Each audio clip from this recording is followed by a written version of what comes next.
Hello, Aries risings. Welcome to your monthly zodiac reading for the month of November 2025. This month is jam-packed, so we are not going to waste any time, which I know bores you guys. So we are going to grab our overall energy reading, pull tarot for each week.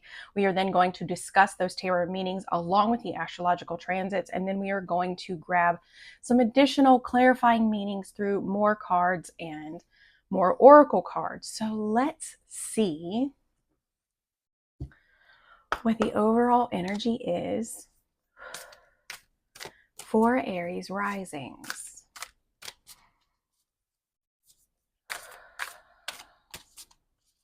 What do Aries need to know for the month of November?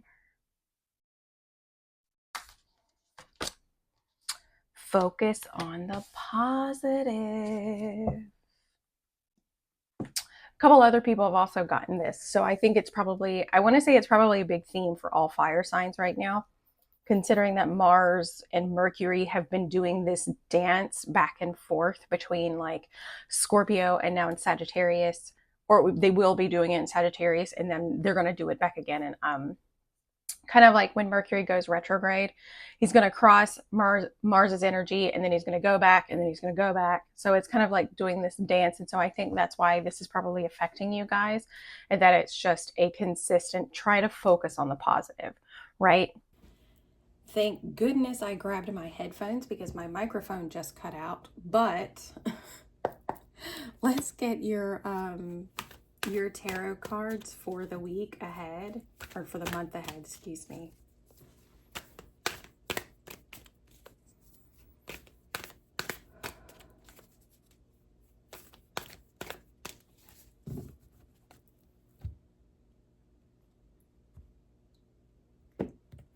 Something told me when I started the video, I was like, I haven't charged this microphone since yesterday. I was like, let me go grab my earbuds just in case I can, so that way I can just keep recording. And sure enough, like the first few minutes I looked down and the microphone was off. I was like, oh man. But here in this first week, the 10 of Cups. Very nice. So this is the week that Mars is moving into the sign of Sagittarius. Mars is action, aggression, war. It is also things like initiative and being assertive, right? Really taking charge and taking action. And it is moving into the very expansive and explorative sign of Sagittarius, right? And Sagittarius for you guys sits in your 9th house. This is your house of higher learning. This is your house of philosophy, spiritual, religious beliefs, and even law.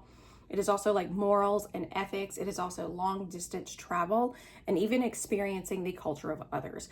And for me, how I associate these two energies is that Sagittarius is about exploration or expansion through exploration. Now, whether that comes from the expansion of exploring the world around you, learning about the world around you, or whether that is going within and exploring within. So for you guys, that 9th house is about, you are either going to, here with the 10 of Cups, Mars moving into Sagittarius, you guys could feel very satisfied, very happy, very fulfilled when it comes to the things that are kind of unfolding in your life. Your home life, maybe even personal relationships could very well just be in this very harmonious like state.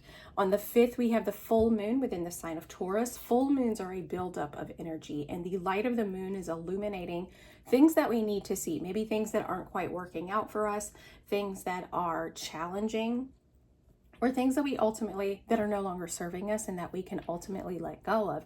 For you guys, Taurus sits in your 2nd house. This is your house of money. This is your financial assets, your financial investments.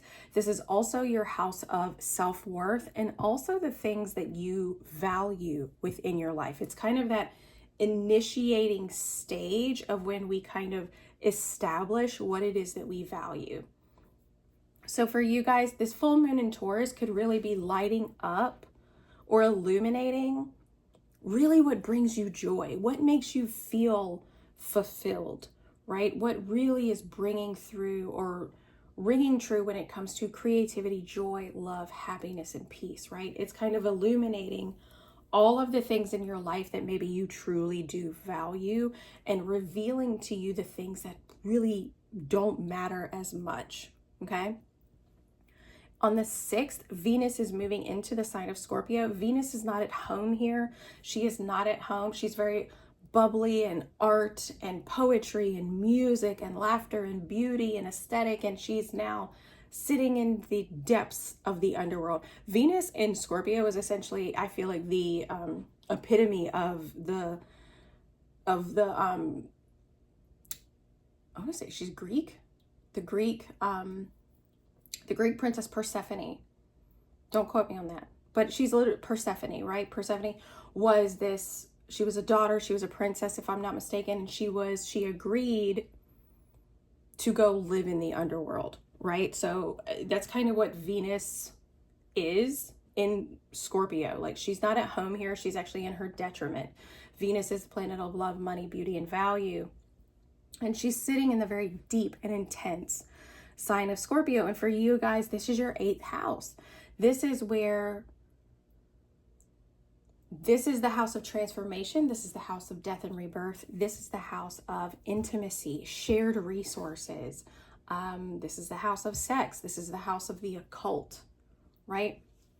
So it could be, maybe, if you guys have been in a place where you're open and seeing someone new, maybe there's just this uptick in like intimacy and vulnerability that feels very, very transformative, right? Overall, it could just be that you guys are really finding out how much beauty can be felt within a sign or within a deep transformation. Maybe you're also realizing how much beauty can be felt within intimacy and vulnerability, which all feel very, very scary, but are also very, very transformative. Now, on the 8th, Uranus is already stationed retrograde. He's been in retrograde in Gemini, which is your 3rd house, but he is at the 0 degree, which means he is about to slip back in to the sign of Taurus, right? So unexpected things really popping up with that 2nd house. Here in the 2nd week, very nice, the King of Swords. The King of Swords is clear thinking. He is very knowledgeable about the things that he knows. He's also a visionary and a leader, right? And it feels like mental discipline. There's a lot of mental discipline that comes along with this card. This is the week that on the 9th, Mercury is going to station direct within the sign of Sagittarius. So Mercury is going to station direct within your 9th house. So again, any of that energy, that clarity, those messages, those thoughts, those ideas, that energy is going to slow down and it's going to begin to be directed inward, okay? We will also have on the 11th, on 11/11, Jupiter is going to station retrograde within the sign of Cancer. So for you guys, this is your 4th house. This is your house of home. This is your house of emotional safety. This is your physical home as well as your internal home, right? It essentially encompasses all domestic matters. So it could be that when it comes to domestic matters, you're really gaining a lot of clarity when it comes to your home life. Or with Mercury being in Sagittarius, you're actually getting really clear on maybe the things that you want to learn or the things that you want to expand on. Here in the 3rd week, the Emperor in reverse. So this is the week that we have the new moon within the sign of Scorpio. When the Emperor is in reverse, it can represent someone in your life who is kind of a bully, someone who has a tendency to bulldoze over others, somebody who has a tendency to not have, they don't have the best temperament, right? This can also represent someone or you within your life where you're having a really hard time being analytical, right? We've got 5 planets that are going to be retrograde this month. So it can be really clear to know where to go. How do I make the best move? How can I be more strategic when it comes to taking action on certain things? Again, this is the week that we have the new moon in Scorpio.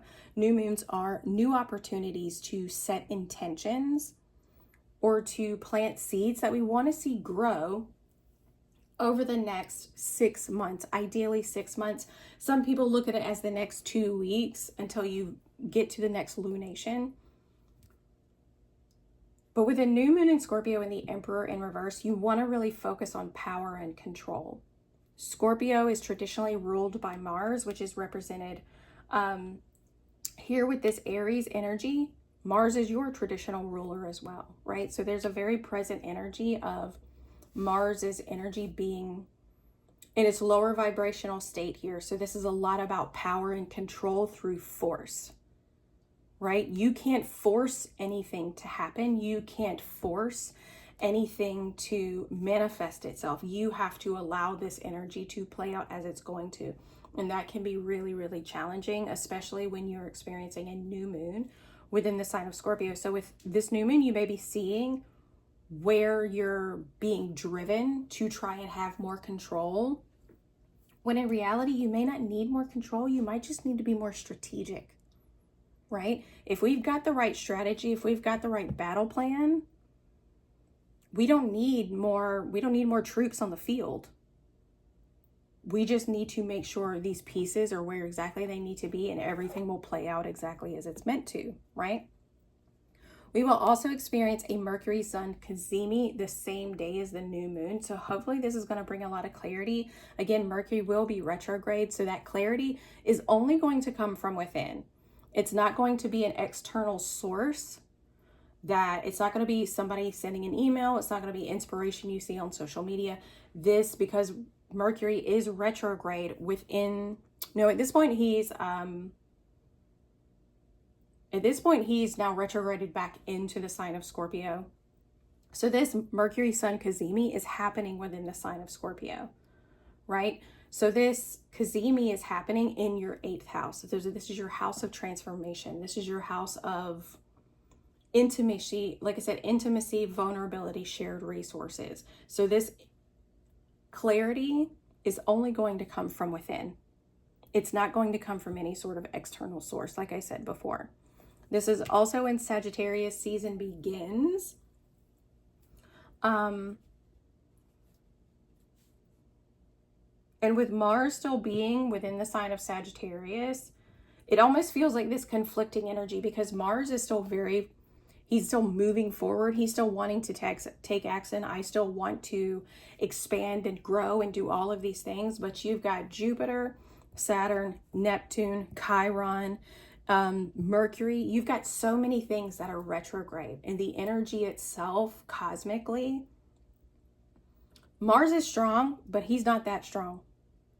You've got one horse pulling against 5 more. You know what I mean? So it can definitely feel like I've got a lot of clarity and I really want to go, but you need to be more strategic, and that could be more with your time and your physical energy, okay? Here in the last week, the Hermit in reverse. So these are definitely they're not heavy hitter cards, but they're definitely bigger players, right? The 10 of Cups, King of Swords, Emperor in reverse, and the Hermit in reverse. The Hermit in reverse, there could be some overanalyzation, but this is the week that Mercury is going to station direct. So it feels like if you actually do the work of going within and allowing this clarity to come to you naturally without trying to control it, you're going to be able to see what needs to be seen. You're going to find the clarity that you find, and you're going to really be ready to move forward.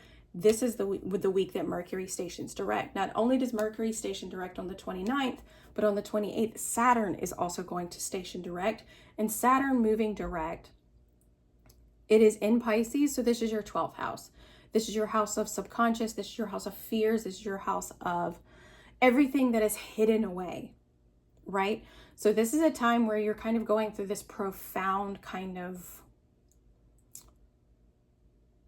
it almost feels like a shedding.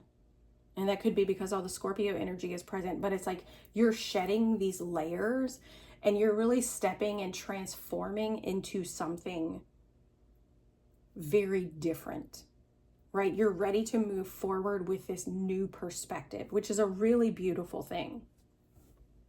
So let's see Oh, on the 30th, Venus is moving into the sign of Sagittarius. So Venus and Mars at some point will come into a conjunction, but Venus doesn't have to sit long in Scorpio, which I'm sure she's going to appreciate. But she will be moving into the sign of Sagittarius on the 30th. I know I already knocked on the deck, but too many.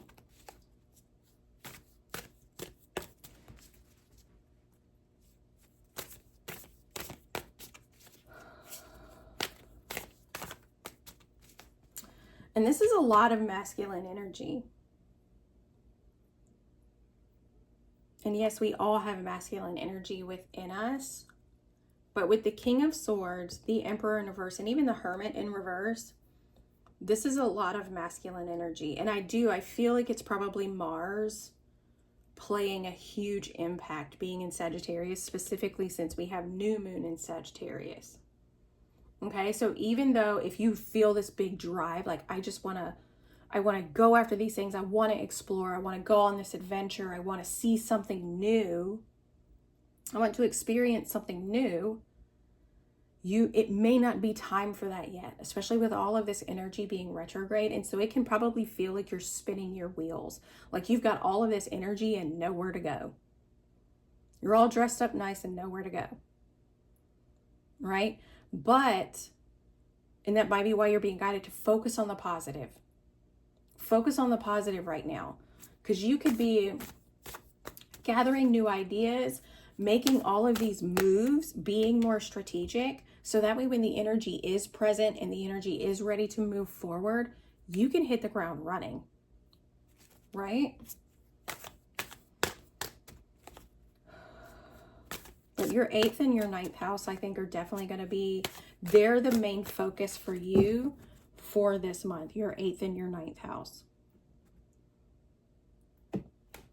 And these are both houses that kind of encompass a lot of internal work. Because like I said, Sagittarius is, the 9th house is about expansion through exploration, whether that's within the physical world or whether it's in the internal world. And Scorpio is about the internal world. Scorpio is the psychological and emotional water sign.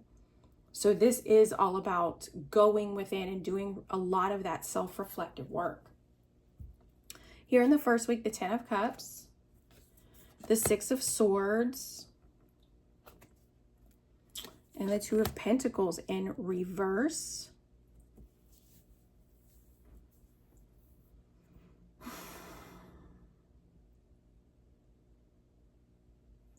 It feels like you're having to actually move away from step away from some things that have actually brought you quite a bit of joy, that have brought you, and it feels more like purpose, not necessarily joy. It doesn't feel like romantic love or anything like that, but it feels like it's just brought this great sense of fulfillment. And you're actually having to move away from it because it's also caused a lot of stress. And that's simply because you've got a lot on your plate already. You've already got a lot on your plate with the 2 of Pentacles in reverse. Like you're juggling way too many things.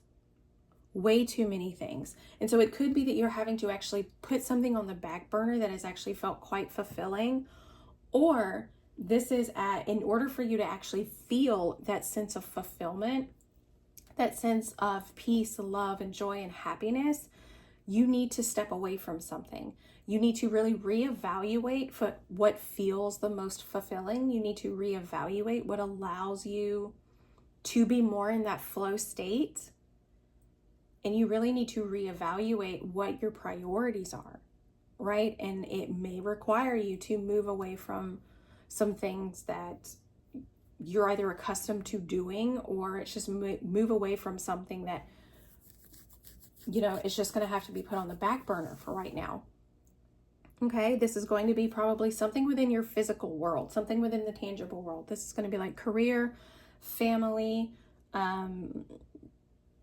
your physical health. You know what I mean? When we're in the physical world, we're trying to balance all the things: kids, parenting, pets, work, finances. We're trying to balance so much, and it can become very overwhelming.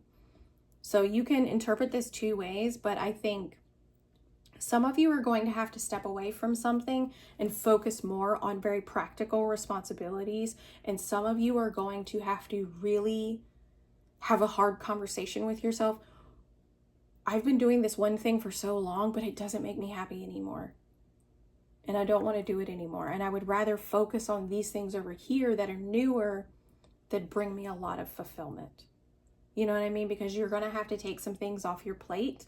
There's no other way to restore balance. And you're going to have to move away from something with this Six of Swords. Something that has typically been causing just extra stress, unnecessary stress. Here in the second week, the King of Swords. The Two of Cups. Well, hello. And the Hanged Man in reverse. Again, I don't really think that this is romantic because neither of those houses are being activated. The Scorpio house, it's potentially because it's shared resources and intimacy and even sex. But it doesn't, there's not enough cups in here to really indicate that. However, if you are in the beginning stages of a new relationship, you could have to maybe put things on hold because you've just got too much going on right now, right? Here in the second week, this person could be someone who's very understanding, someone who is able to see the bigger picture with you and is very able to understand what's happening and also what needs to happen. Someone who's not overly emotional with it all, which you might appreciate in this moment in time. And it could be a soulmate, somebody who you are very, very aligned with. And it could actually help make this situation much easier. And it can allow you to actually make certain sacrifices easier. Definitely make sacrifices easier. Now, if you are not in the context of a new relationship, then this is definitely you. When you're realizing, okay, there's some things I have to walk away from, you're going to begin to see things much more clearly. You're going to begin to really bring in this sense of emotional or mental discipline because now you've got the mental bandwidth to do so. And as a result, with the Two of Cups, it's actually going to bring you back into alignment. Your heart and your mind are going to come into a state of alignment, and you're going to see clearly what needs to happen. With the Hanged Man in reverse, you're like, I know what sacrifices need to be made in order for me to move forward. It's going to feel very enlightening, and it could probably, I won't necessarily say that it will feel like a weight off your shoulders because it doesn't feel that way to me, but it definitely can be something that, okay, I see what needs to happen now. I know how to move forward. And that in itself can provide a sense of freedom. So when it comes to Mercury going retrograde, I think Mercury going retrograde, Jupiter going retrograde is actually going to be very, very helpful because it's going to force you to slow down enough to gain that necessary clarity to come back into alignment, like your mind and your heart, to bring those two things back into alignment so that you know what needs to happen in order to move forward. Here in the third week, this is the week of the new moon in Scorpio, the Emperor in reverse, Six of Cups in reverse, and the Nine of Wands in reverse. Okay. So as with all things, I don't like to say this, but Mercury is retrograde. So are a lot of other planets. Somebody from your past could be coming back here this week. Somebody that you have shared resources with, maybe a shared history with. Because with the Emperor in reverse, again, this is a masculine energy. Someone who's not very nice. Somebody who's a bulldozer. Someone who's a bully. Horrible temper. Very controlling. And not controlling like in a sneaky, manipulative way, but controlling by force. Like it's somebody that they throw their weight around and try to get their way through fear and intimidation. The Six of Cups in reverse represents nostalgia. So this definitely could be somebody from your past, somebody you do not have a good history with, definitely coming back. And with the 9 of Wands in reverse, can feel like this desire to just give up. Like you're not going to continue to fight this person. You're not going to continue, especially if this is a person you've got kids with, because again, new moon in Scorpio, this is your 8th house. This is shared resources, shared things that can include children. That can include children. Okay. So for some of you, somebody is going to be coming back from the past who you, again, don't have a good history with. And it's going to make you want to feel like you're like, I don't even want to bother. Just let them have their way. Let them, like, I'm not even going to fight it anymore. I'm not going to fight it. Okay. Another way to interpret this, again, with the Emperor in reverse, not being able to be very strategic, not being able to see the long game, or not being able to see the entire chessboard, so to speak. The 6 of Cups in reverse can bring up a lot of familiar but uncomfortable feelings. A lot of familiar but uncomfortable memories and emotions that you might just would rather deal with later. And it could be that, like, with the 9 of Wands, like, you're just exhausted. Like, this entire week just feels so exhausting. I am tired. I don't want to deal with it. I don't want to fight these battles, whether they are with another person, whether they are just with me. I don't want to fight these battles. I don't want to do it. I'm tired. And it could be that maybe you just need to let yourself be this week. Let yourself be. Don't exert a lot of force. Do not exert a lot of energy. Don't force yourself to do something that doesn't feel aligned just because you feel like you have to, right?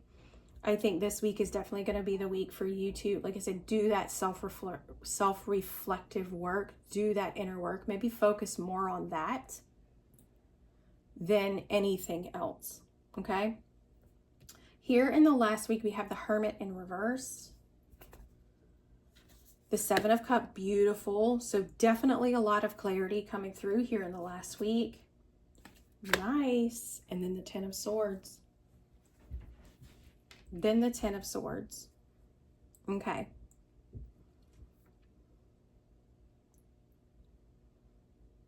So, and I just got another like intuitive hit, but to maybe address something. It doesn't feel like it's for everybody, but it does feel like it's for some people, and I will touch on it later. Here, the Hermit in reverse. So gaining a lot of clarity after going internally to do that self-reflect. Like I said here, tune out all distractions.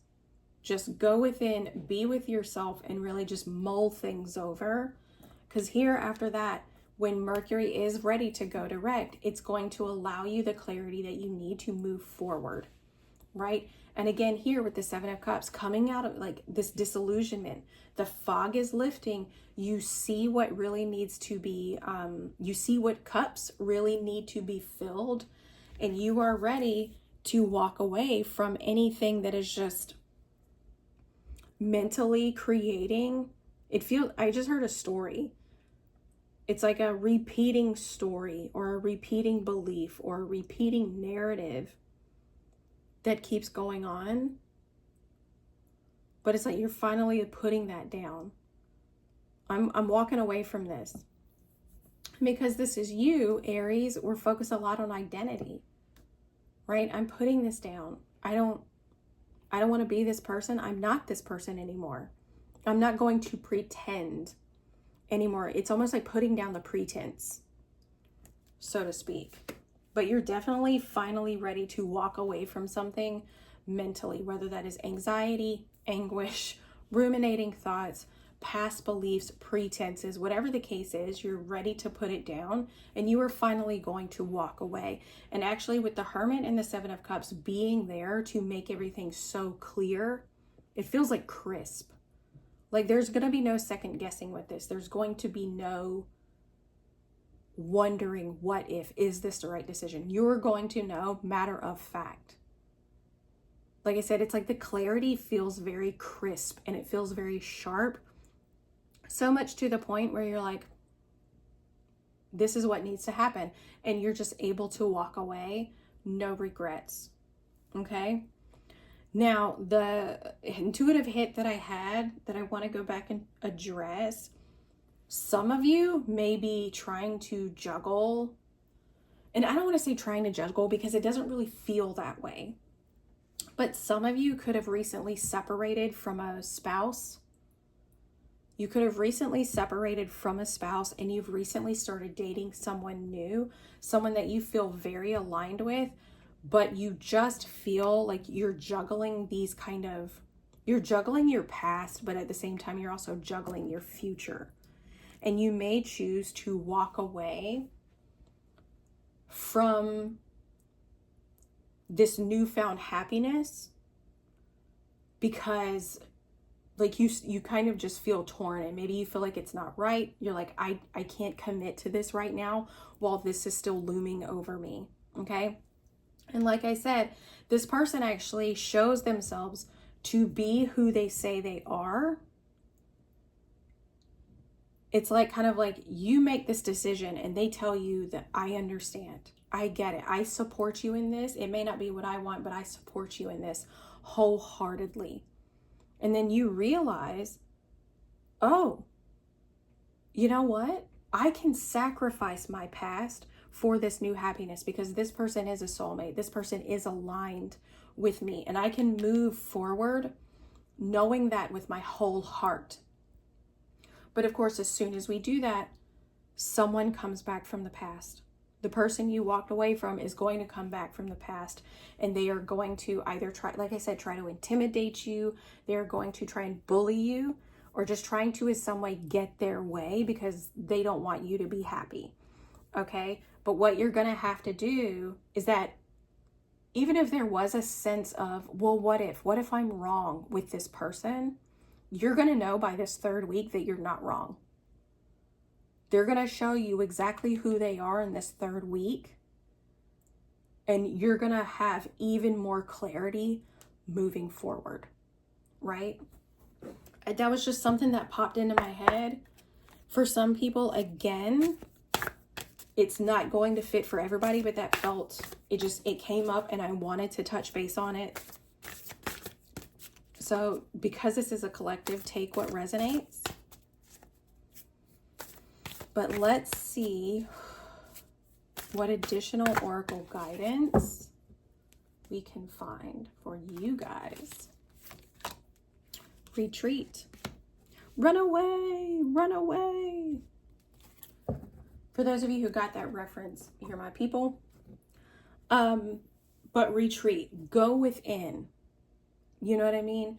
If something feels overwhelming, take a step back. There's no shame in taking a step back. I know you guys are the warriors. You act. You don't take steps back.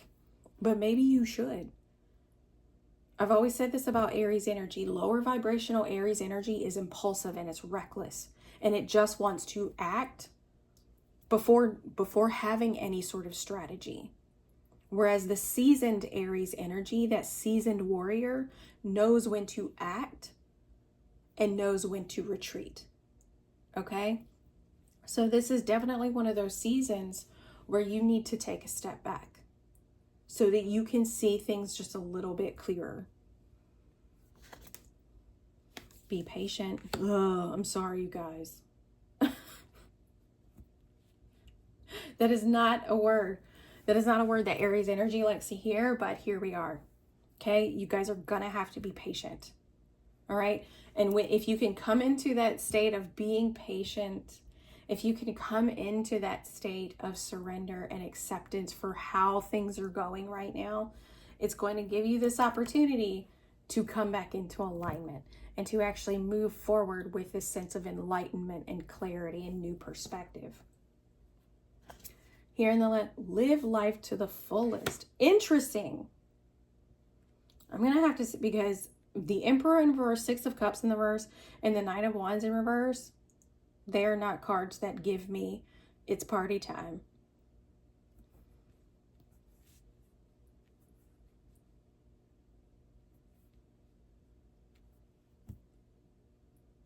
What does the next week say?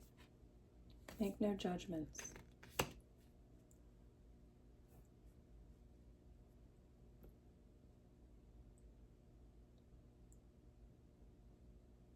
This one feels like don't judge yourself.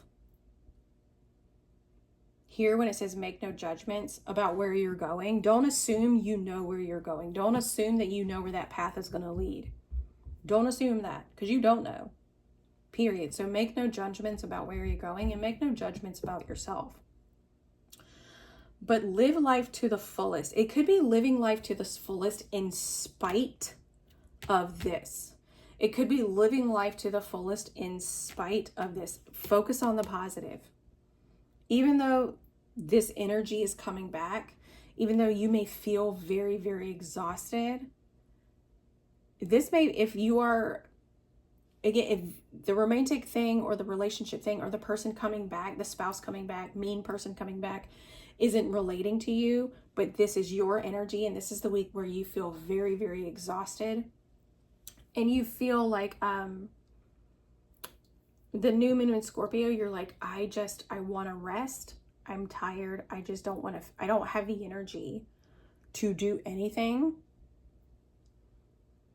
Indulge a little. Watch your favorite movies. Read a book, and not something that's like, don't read a self-help book. Read like a fantasy book. This is a new moon in Scorpio. Read like a fantasy book. Read like a vampire book, whatever the case may be, right? Whatever tickles your fancy when it comes to stuff like that. But maybe indulge a little bit. Live your life to the fullest, because it can't be all work and no play. It can't be, right? So in spite of this energy, live your life to the fullest. And maybe if you're being called to take a break, to take a rest, indulge a little.